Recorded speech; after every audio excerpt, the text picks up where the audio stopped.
During my 4th year of medical school, my husband and I became pregnant with a very planned, wanted, and loved pregnancy.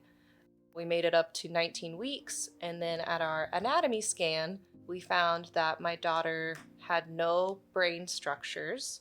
So she had a skull, but all of the places where brain should be was just fluid. In addition, her scoliosis was so bad that it made her, her spine was so bent that it impacted her heart. She only had one kidney, her feet were messed up, part of her brain was going down into her spinal cord, and homegirl just had the constellation of bad things wrong. But unfortunately, 2 weeks earlier, Senate Bill 8 had passed in Texas, and we were no longer able to receive abortions after 6 weeks. So we panicked, we mourned.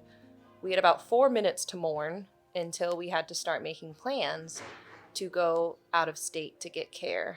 And thankfully, I knew of a clinic in another state, and I called them and they said, oh, well, you have a Texas special going on where we get Texans in within a week because we know how bad it is there. We got on a plane the next day, and the day after that, we had our termination, and that was it. I went to work the next day, and we acted like nothing had happened because we thought we weren't allowed to tell people. It was all very hush-hush.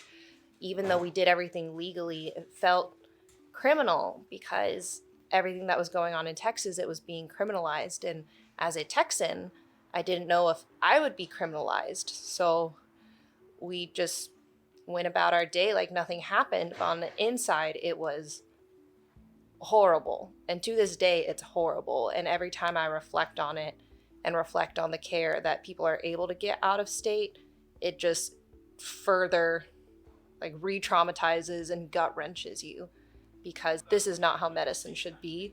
This is not how patient care should be. And the fact that it happened to me, I didn't know that that's something that you could do with a clear conscience, was the medical care that I didn't receive in Texas. It took me a couple months to come out publicly with this, and a lot of that is because I finally stopped caring about what other people thought and started caring more about, well, what would past Danny have wanted to know? And past Danny would have wanted to know that there are other people like her, because I've still, to this day, only met 2 other people who have terminated for similar reasons, and I sobbed when I met them because I just felt such camaraderie. I don't know if that's the right word, but a sisterhood, a common bond of terminating very wanted pregnancies.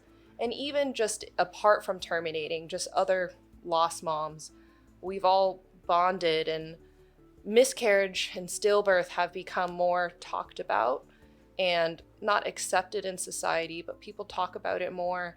And I think terminating for medical or maternal reasons are just as valid, and people need to talk about them and normalize them so that in addition to it being the worst day of your life, you also don't feel alone.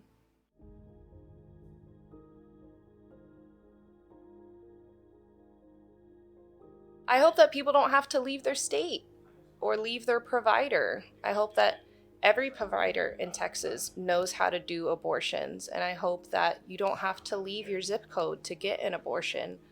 Even before SB 8, a majority of Texas, over 75%, was an abortion desert where you have to go over 50 to 100 miles to get care.